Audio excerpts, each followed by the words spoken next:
So I got into this book blind. I did not read the blurb of the book because I wanted the book to surprise me, and it did. Because I opened the first chapter and 6 people were already dead on the first line itself. I don't know what I was expecting, but I was definitely not expecting that. If you're new here, hi, I'm Addie. If you are a regular viewer, thank you so much for being here. So I read Almond by Won-pyong Sonh, translated from Korean by Sandy Josoon Lee, and I am questioning my whole existence. I actually found this book in a list of books recommended by BTS members. I think it was RM and Suga who were seen reading this book. Am I right? Let me know in the comments below if I'm right. So I was intrigued. I wanted to read the book. Let me first tell you what the book is about. If Days at the Morisake bookshop and Damien had a baby, then it would be this book. The story revolves around Yeonjae, who has a brain condition called alexithymia, where basically the two almond-shaped neurons in his brain called amygdalae, I think that's how you pronounce it. Those two neurons, they are smaller than average, because of which he cannot process, feel, or express emotions. So how he navigates through his life with this condition is what the story is about. It kind of sound pretty simple, but trust me, it's anything but simple. This book actually had plot twists. Maybe not the thriller kind of plot twists, but there were plot twists nonetheless, which was something I wasn't expecting. It caught me off guard. This book is a literary fiction, I forgot to say. It's a coming of age literary fiction, and I have not read a lot of lit fic, so I had no idea that even lit fic can have plot twists. As usual, I felt my entire reading experience, so without further delay, let's get straight into it. Hey guys, I just came back home from a birthday party. It's pretty late at night right now. I don't have much time. So I just want to quickly talk about the book that I'm going to start reading.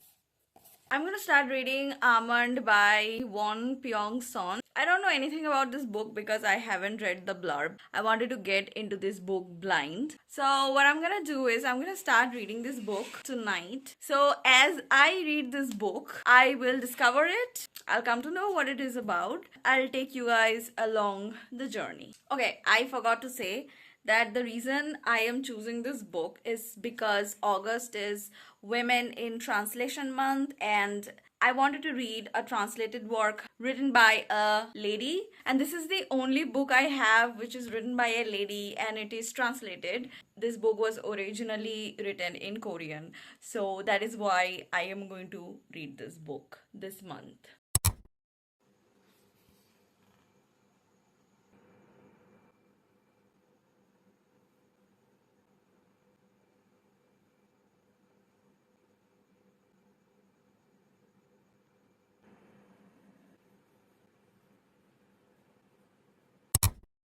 Hey guys, it's the next day. I read the first chapter yesterday, and this is the first sentence of the first chapter. 6 were dead, and 1 was wounded that day. I was not expecting this, okay? There is a little note in this book. Alexithymia is the inability to identify and express one's feelings, and I think it has got to do something with our amygdala. I think that was mentioned. Let me see. Its known causes are lack of emotional development during a person's early childhood, post traumatic stress disorder, and the smaller inborn amygdala, in which case fear is the emotion these parts of the brain are least able to identify and express. I think that is why the book is called Almond, because it deals with the amygdala, which is an almond shaped part of our brain. And I am assuming that this book is about the narrator having alexithymia and experiencing some horrendous things but unable to feel the emotions. I'm assuming that is what the book is about. If that is so, I think this book is going to be devastating, like emotionally devastating. And I also feel like I might finally have my first 5-star read of 2025. So far, I think I have had two, but both of them were rereads. One is And Then There Were None by Agatha Christie, and another one is Metamorphosis by Kafka. So yeah, I have high hopes for this book. Let's see. I'm gonna see you guys in my next update.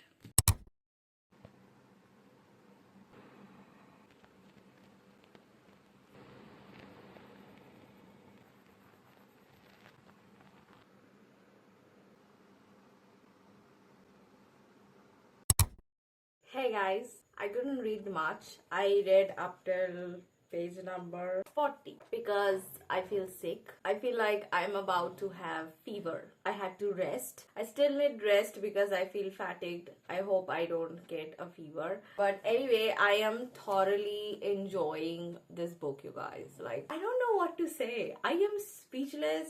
I don't think I have read anything like this. It's written in a memoir style, just like the last book I read, The Fury by Alex Michaelides. If you haven't watched my reading vlog yet, go check it out. But anyway, I'm loving this book so far. I mean, you can see I'm not even half in, and you can see my annotation tabs.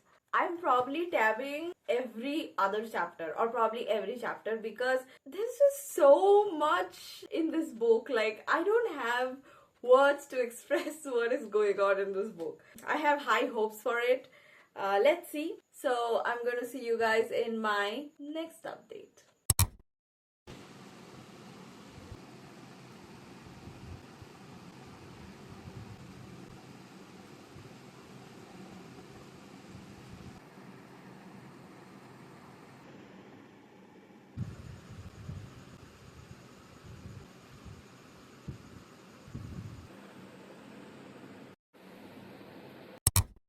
Hey guys, I went out thrifting with my friend, and I was actually going to thrift some outfits, but guess what I thrifted? Yes, more books. Let me show you guys. First I got Dan Brown Digital Fortress because I am making a collection of Dan Brown. I've only read one book so far, but I keep buying his books. I don't know why I'm like that. Then I got this one, The Secret History by Donna Tartt. I really wanted to get this book. And I also got this because recently my cousin got this book and I kind of want to buddy read this book with her. I have never read Twilight before. I have watched all the movies, but yeah, I haven't never read it. So I thought I'll get it so that I can buddy read this with my cousin. I also thrifted two tops and cute little tote bag. I'm gonna show you guys. So I bought this cute little top. The color is so good, but this is a little small for me. Like, it's a little too body hugging, and as you might have noticed, I generally like wearing clothes that are like oversized, so I feel a little weird wearing this. I think I'm going to get some pieces to layer over this. And then I also got this cute little top which I'm going to pair with my barrel jeans. Also got this tote bag. I really love this print, you know, it's very book girly print. I love this. I'm gonna go out with this every time and I'm going to carry my book in this. Okay, now that we are done talking about my thrifted stuff, let's talk about the book. This book is leaving me speechless, you guys. I was right when I made that prediction that our MMC, he has alexithymia. The book is about how he navigates his life with this condition. And it's a coming of age story. That means I am experiencing him growing up. So this book is kind of reminding me of Days at the Morisake bookshop, but it's a little more dark. I mean, I won't say it's like very violent or something, but it's very raw. And the kind of stuff that is written in this book, yes, they're very dark and depressing, but there's something which actually happens to people, you know, like they are very realistic. And yes, it is heartbreaking, but it's also very beautiful. You guys see my annotations here. I won't say I know a lot about Korean culture. Whatever I have known from K-pop and from K-drama. After watching Squid Game, I came to know about the debt problem that is present in South Korea. That is mentioned in this book as well. So far, there is a reference of two books in this book. One is Damien by Herman Hayes, which is a book that I have read, which is again coming of age story, and it's also one of the most beautiful books I've ever read. I would love to make a video on it, so let me know if you guys want that. And there's also a mention of The Catcher in the Rye by J.D. Salinger, I think. I was having this conversation with Chat. I told Chat that so far in the book we have the mention of Damien and The Catcher in the Rye, and Chat said something very interesting. Chat said that both in Damien and The Catcher in the Rye, the MMC, the main character, they are misfits in a way. And in this book as well, our MMC, I think his name is Yeonjae. Yeonjae is also a misfit in the sense that he has this brain condition which makes him different from others. Like, as I have already, I think, explained, that he cannot perceive emotions like other people can. So he sees the world in a different light. So he sort of is a misfit in this world because he gets called monster because of that. I'm telling you guys, this book is so raw. Like, we throw around this word monster, evil so easily. We don't try to understand what circumstances makes a person a monster. It's very gray, it's very ambiguous, this very differentiation of evil and good. It's very quotable. There are amazing quotes in this book, and I'll share the quotes when I share my final thoughts on the book. That's it for this update. Oh, I didn't tell you how much I have read. I have read up till page number 141 and not much is left, as you can see. Let's see if I can finish it this month. I'll see you guys in my next update. You guys, I am so excited because I finally got my first 5-star read of 2025. I don't know what else to say except for the fact that this is one of the most beautiful books I have ever read. The translated work itself is so beautiful. I can only imagine how beautiful the original Korean version is. As you know, I have the attention span of a goldfish. So what I really appreciated about the structure of the book is the fact that the chapters are really short. The language is also so simple, but it's not bland. There were a lot of sensory details in the book, which is something I always love, because as a reader, I really get into the story. I like to imagine, deeply visualize things.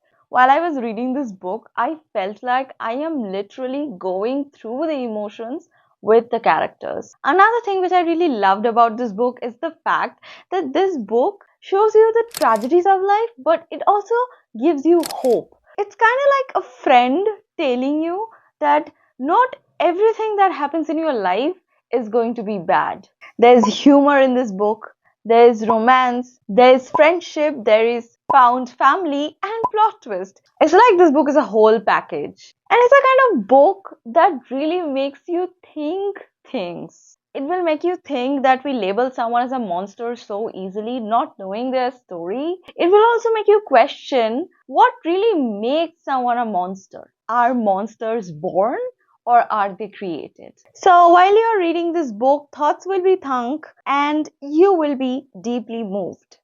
I also feel like if you're a mother or a parent in general, then you will see this book in a different light, because a significant portion of this book deals with parenthood. This question of how to take care of a child who is special. What lengths do parents or even grandparents would go to make sure that their child is safe in this cruel world? So I would say the most beautiful part about this book is how real it is, how human humans are. It seems like a very natural story of human life. And there is a strong focus of love in the story. Not just romantic love, but also love between mother and son, grandmother and grandson, a father figure and a little boy, and also friends. Yes, romantic love is also there. And there is one kiss scene in this book. You guys, I have read so many kiss scenes but I have never read one that is so innocent, so soft, and so pure. Ending of this book is so beautiful. I wanted to let out a guttural scream. Now comes the part where I share some of my favorite quotes from the book, aka me trying to convince you to read this book. Okay, so I'm reading the whole prologue of this book. I don't think this can be considered a spoiler because it doesn't spoil the plot, it just says what the book is about. So the prologue says, I have almonds inside me. So do you. So do those you love and those you hate. No one can feel them. You just know they're there. This story is, in short, about a monster meeting another monster. One of the monsters is me. I won't tell you whether it has a happy ending or a tragic ending because, first of all, every story becomes boring once the ending is spoiled. Second of all, not telling you will make you more engaged in this one. Lastly, and I know it sounds like an excuse, but neither you nor I nor anyone can ever really know whether a story is happy or tragic. This one says, people sometimes say how cool it would be fearless, but they don't know what they're talking about. Fear is an instinctive defense mechanism necessary for survival. Not knowing fear doesn't mean that you're brave. It means you're stupid enough to stay standing on the road when a car is charging toward you. As someone with social anxiety, I often wish that I was fearless, but this was literally a punch in my gut. This next one says, luck plays a huge part in all the unfairness of the world, even more than you would expect. Isn't that so real? This next one says, Mom said everything was for my sake, calling it love. But to me, it seemed more like we were doing this out of our own desperation not to have a child that was different. Love, according to Mom's actions, was nothing more than nagging about every little thing with teary eyes about how one should act such and such in this and that situation. If that was love, I'd rather neither give nor receive any. This is what I was talking about earlier regarding parenthood. This is just a glimpse of how real the emotions get. This next one is a conversation between the main character and another man. This main character, Yeonjae, says, Mom wanted me to live a normal life. Sometimes I get confused what that actually means though. The man says, maybe it means living an ordinary life. Then Yeonjae says, ordinary? I mumbled. To be like others. To be ordinary without having experienced terrible ordeals. To go to school, graduate, and if lucky, go to college and get an okay job and meet a woman I like and get married and have kids. Things like that. Put differently, to not stand out. Then the man says, parents start out with grand expectations for their kids, but when things don't go as expected, they just want their kids to be ordinary, thinking it's simple. But son, being ordinary is the hardest thing to achieve. I literally have no words. Do you now realize why I am so deeply moved by this book? Okay, this next one says, there is no such person who can't be saved. There are only people who give up on trying to save others. This is so deep and philosophical. I'm really interested to know about your thoughts on this. Like, do you believe this? Do you not believe this? Do you think it's debatable? Let me know in the comments below. This next one is a quote on books and bookstores. It says, to borrow Granite's description, a bookstore is a place densely populated with tens of thousands of authors, dead or living, residing side by side. But books are quiet. They remain dead silent until somebody flips open a page.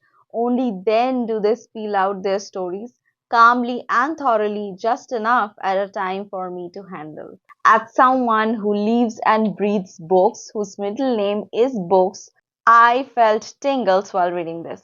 Okay, this next quote is so gut wrenching, like it is going to break your heart. It's a question. It says, between you and me, who do you think is more miserable? You who had and lost a mom, or me who suddenly met a mom I didn't even remember, only to have her die right after? Like, this book really asks questions there is no answer of. Then there is this part that talks about love. It says, from what I understood, love was an extreme idea, a word that seemed to force something undefinable into the prison of letters. But the word was used so easily, so often, people spoke of love so casually, just to mean the slightest pleasure or thanks. This next one is a conversation between Yeonjae, the main character, and a girl. The girl likes to run. So Yeonjae asks her, what's the running for? And the girl says, to me, that's like being asked, why do you live? Do you live for any purpose? Let's be honest, we just live because we are alive.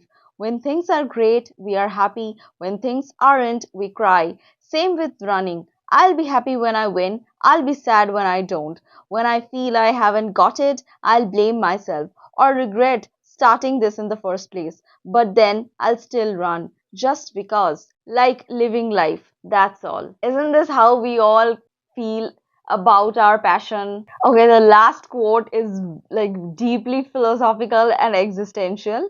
It says, people shut their eyes to a distant tragedy, saying there's nothing they could do. Yet they didn't stand up for one happening nearby either because they are too terrified. Most people could feel but didn't act. They said they sympathized but easily forgot. The way I see it, that's not real. I didn't want to live like that.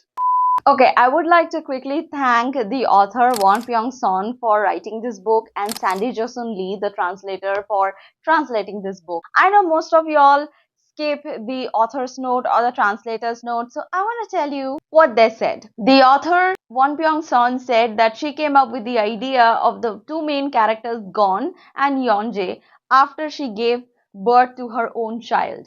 There's something she said, I want to quote, children are born every day.